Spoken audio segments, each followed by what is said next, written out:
अभी आपने जौनपुर में देखा कि 2 दिन पहले ही बदलापुर थाना क्षेत्र के एक तालाब में एक युवती का शव मिला था।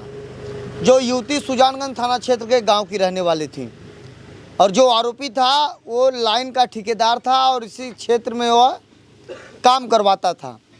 धीरे धीरे युवती के संपर्क में आया और दोनों का प्रेम प्रसंग हो गया। और मैं आपको बता दूं, युवती के पति मेरे बीच में मौजूद हैं।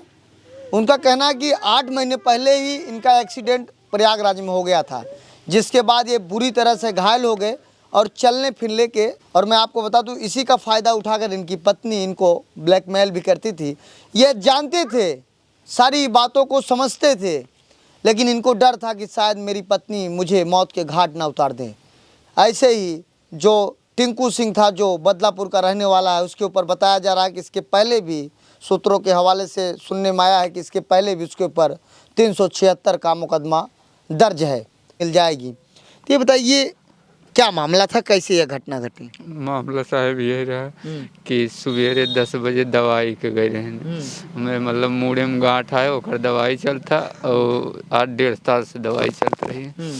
तो ओकर दवाई मतलब ससुरारी से हम पैसा ले मांगे रहे, वहाँ गए न पैसा ली न तो लेट हुई। वह संझा के इलाहाबाद पहुँचे 5-6 बज के दवाई लेत।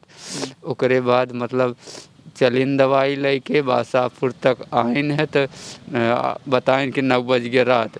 तो हमरे सड़ुआइन फ़ोन करिन है तो ई भक बासापुर में हम पहुँची यही। तो साड़ू भाई कहन तू ही रुकी रहा, हम आई के लिए लेते ही पहुँचा देव घरे। तो वो कहें नहीं परेशान जिन हो जीजिए, हम साधन पाए ही, हम आधा घंटा में घरे पहुँच जाब। बस ओकरे बाद मोबाइल स्विच ऑफ हो गया। हाँ। तो जब मोबाइल स्विच ऑफ हो गया तो कैसे जानकारी हुई कि बदलापुर में जो बॉडी मिली है वो आपकी पत्नी है? शायद ओके मतलब वहाँ दिन रात बीत गया, सवेरे दिन में हम ई सोचत रहे कहूँ रिश्तेदारी मतलब जैसे सहेली खियाँ रही नंबर ना आए वहाँ रुक गए हुई ही वहीं बासापुर साइड। यहाँ इंतज़ार में हम पड़ा रहे, हमारे में बैलेंस नहीं रहा, यहाँ वजह से लखत पड़ा रहे। तो संझा 5 बजे लाइट मैन लाला सिंह लैन हमका दिखावे लगे फोटो, तब हम वही पहचान गए। तब साहब वही तो हमारा दिमाग नहीं काम करता, हमरा तुरंत हम भाई प्रधान को बताया। नहीं, ये जो टिंकू सिंह है, जो वेद सिंह इसका नाम है, जो आरोपी है जो हत्या किया है आपकी पत्नी से, क्या यहाँ आता जाता था? उसका कब से संपर्क था आपके पत्नी से? हाँ साहब, आते जाते थे। कब आते जाते थे? आते जाते रहते थे, पर हमें जैसे आते जाते थे बात करते थे तो मतलब रोज़ बात करते थे। और जो है मेरे सामने फ़ोन आता है तो तुरंत हट जाते थे, मेरे सामने थोड़ी बात हो करते। हाँ। लेकिन आपको जानकारी था कि आपकी पत्नी का नाजायज संबंध है? हाँ, जानकारी हो गया सर। हाँ। कब जानकारी हुई? बस यही एक्सीडेंट के टाइम में। तो कहीं आप पकड़े थे, ऐसी कोई बात हुई थी? पकड़े साहब, ऐसे तो तब निजी एक जगह का आदमी हो गया, मैं कहीं जा पा नहीं रहे। तो कुछ दिन मतलब 1-2 महीने तक बराबर सेवा करी। जब थोड़ा मतलब हल्का चलने लायक हुआ तब जो है हल्का मतलब उठ बैठने लगा। तो वही मतलब कभी कभी बीच में 2 घंटे 1 घंटे गायब हो जाती थी। तो इसी से मुझे शक हो गया। तो यह आपके प्रधान जी भी कह रहे थे कि आपने प्रधान जी को भी ऐसी बात नहीं बताई, नहीं तो आपकी मदद किए होते। साहब बात तो हम जो यहाँ नाते नाते बताए कि इतना उनका मिला ले रहे हैं कि हमार बात करे के वजह वो एक यहाँ बात को बल्कि हम 2 दाएँ समझाए, ये सब का गलत है।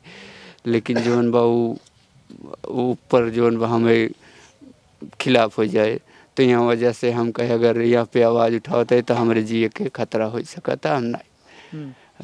तो आपको मार डालेगी? हाँ, हम सोचे हम मतलब बेसहारा है, अगर कुछ भी कह सकत ना साथ दे तो कैसे हम खड़ा हो।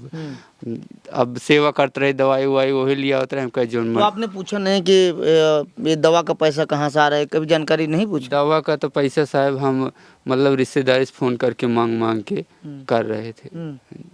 तो ये 6 महीने से बता रहा था कि आपकी पत्नी उससे संबंध में आए, उससे बातचीत करने लगी, रात रात को गायब होने लगी। अब साहब 6 महीने से होए मतलब हमका एक्सीडेंट टाइम में जानकारी हो गया।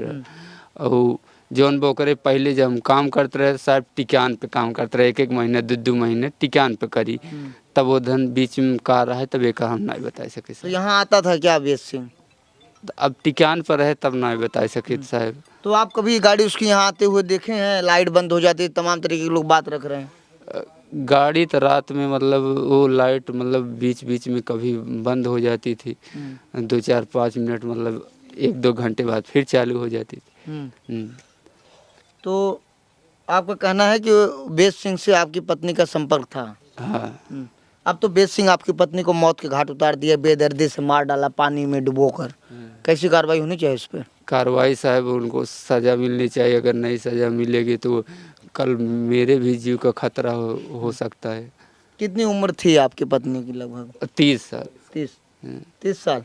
शादी कब हुई थी आपकी? 2014 में। 2014 वो में? नहीं 11 में साहब। 11 में? हाँ तो बच्चे यही 2 ही हैं आप? साहब ये दूठल बिटिया है ना, कोनो सहारा ना है, वो समझा वो कितना खराब हो वो समझा हमारे सहारे पर रही, दवाई दरमल मतलब कि देखभाल। अब तो बेसहारा ही हम, वो जना खत्म हो गए, जना हम से बेसहारा हो गए। तो आपको जानकारी हो गई थी कि उससे संपर्क में है? हाँ सर जानकारी। तो क्या कबूला, कुछ बताया पुलिस वालों के सामने? कुछ बताया क्यों मारा, क्या कारण था? उस साहब हम एक नहीं, हम पुलिस वाले जाने एक हमसे पूछे नहीं, एक हमसे नहीं पता। तो आपके पास लाल कार्ड भी नहीं है, कैसे? कुछ नहीं साहब, बस ऐसे गांव देश रिश्तेदार मतलब कई के ऐसे चलत रहा। तो अकेले आपकी पत्नी इतनी दूर दूर जाती थी तो आपको डर नहीं लगता था कैसे आया जाएगी वो? डर नहीं साहब, वहाँ बासापुर साइड वहाँ पूरा रिश्तेदारी रही, वहाँ रुक जाते रहे, हरदाई जाते रहे। तो कहा कई बार रुक जाती थी क्या आपकी पत्नी? मतलब कई बार दवा लेने गई हैं, एक पहली बार नहीं है, रिश्तेदारी रुक जाती थी, फोन लेट होता था, नहीं तो घर पे चली आती थी। हाँ, जैसे दिखाना होता था 2-1 महीने में तब मैं जाता था साथ में, नहीं तो जब से एक्सीडेंट मतलब हुआ तब से ये। क्या दिक्कत थी आपकी पत्नी की? क्या दिक्कत थी? दिक्कत तो कुछ नहीं थी, वो दवा लेने गई। अरे दवा क्या चीज की लेती थी? दवा कुछ तो। दिक्कत सिर्फ यही जो बता रहा हूँ, सिर में गांठ है हमारे। ये तो आपकी दवा लेने जाती थी वो? हाँ मतलब ये एक्सीडेंट के बाद से। नहीं, दवा जो लेने आपकी पत्नी जाती थी, आपकी दवा लेने जाती थी कि वो स्वयं अपनी? मेरे लिए दवा लेने जाती तो वो थी। ठीक ठाक थी? हाँ, एक्सीडेंट के पहले तो मैं खुद ही जाता था, तब दिक्कत नहीं थी, तब दोनों साथ में भी जाते थे। लेकिन एक्सीडेंट के बाद से मैं जाने में दिक्कत हो रही थी, इसलिए जो है वो ले आती नहीं, थी। जो हत्या किया है आपकी पत्नी का, क्या आपके यहाँ आता जाता था कभी? ऐसे कोई बात है बताइए, जो बातें हैं वो बताइए। हाँ साहब आते जाते थे। आते जाते थे? हाँ। तो आपने पूछा नहीं भैया आप यहाँ इतनी रात को हमारे यहाँ नहीं, क्यों? पता नहीं पाता था, पता ऐसा पाता था कि जैसे वो 2-1 घंटे रात में गायब हो जाती थी, तो बस ऐसे शक था। आप यहाँ अकेले रहते हैं? हाँ अकेले सो जाता था, या जब नींद में देखता तो जो है वही पता तो चलता। कब से आपको शक हो गया कि वो आने जाने लगा? बस एक्सीडेंट के टाइम। एक्सीडेंट। फिलहाल मेरी यह अनोखी और ग्राउंड रिपोर्ट है, लेकिन कहीं न कहीं तमाम ऐसे लोगों से मैं निवेदन करना चाहता हूँ कि कहीं एक छोटी सी गलती आपके परिवार को बड़े खतरे में ला सकती है, जैसे इनकी एक पत्नी की एक छोटी सी गलती इनका पूरा जीवन खराब कर दी। फिलहाल इनका पत्नी का जो आरोपी है उसको पुलिस ने जेल भेज दिया है हत्या के आरोप में। अब पुलिस आगे क्या कार्रवाई करेगी तो समय ही बताएगा, लेकिन इनका घर कैसे चलेगा अब इनके बारे में अब आप लोगों के हाथ में है। इनका जो अकाउंट का बारकोड चल रहा है उसमें 1-1, 2-2 रुपये, 10-10 रुपये, 50 रुपये जो है वो सहयोग करें, और इनको आप लोगों के हाथ जिस तरीके से हाथ जोड़ रहे हैं। फिलहाल ऐसे आप देखते रहिए आज़ाद VIP न्यूज़ को। बहुत बहुत धन्यवाद।